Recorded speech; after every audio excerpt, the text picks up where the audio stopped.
Hi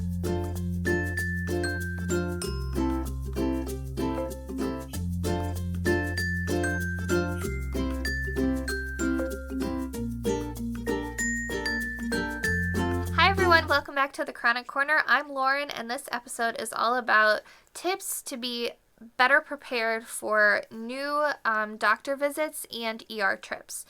Now, both of these can be very stressful, especially the ER, and it's important to be prepared ahead of time to make the whole process easier on yourself.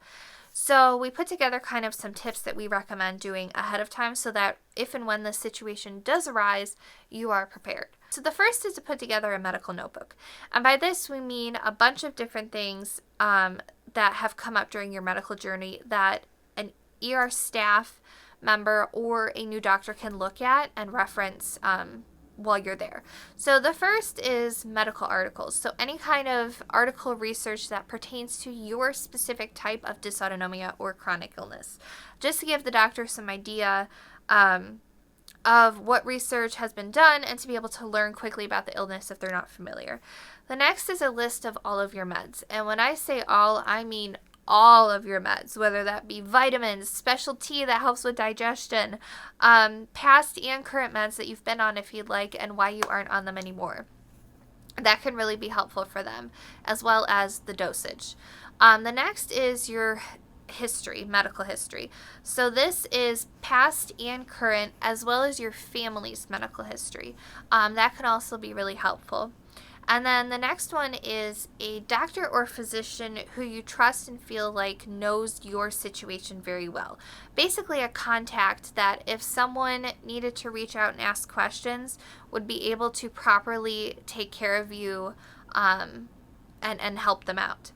So the next one is your heart rate and blood pressure range. Now, if you have a chronic illness, especially dysautonomia, more than likely your heart rate and blood pressure are not the same as most people, especially like with POTS. Yeah, it's all over the place, and a lot of times if you have a high heart rate, they'll tell you, oh, it's just anxiety, you need to calm down, when in reality that could be your normal heart rate.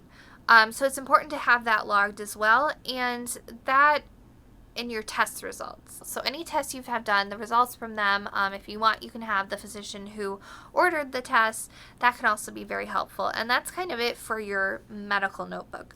And then it's also important to bring with you any kind of water, electrolyte drink, salty snack, any kind of meds you might need while you're there.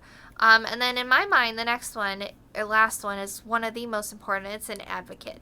If you are not able to advocate for yourself, whether it be you're unable to communicate due to your health situation or the flare you're in or the reason that you're going to see this doctor or going to the ER, it's really important that you can have someone there who you know will fight for you and have your best interest at heart. Someone who knows your medical history, who is willing to step up and make sure that you're being given the best care possible, because it is very easy for communication to get out of line and for things to be happening differently than you would like, even if you're unable to communicate. So those are kind of our main tips.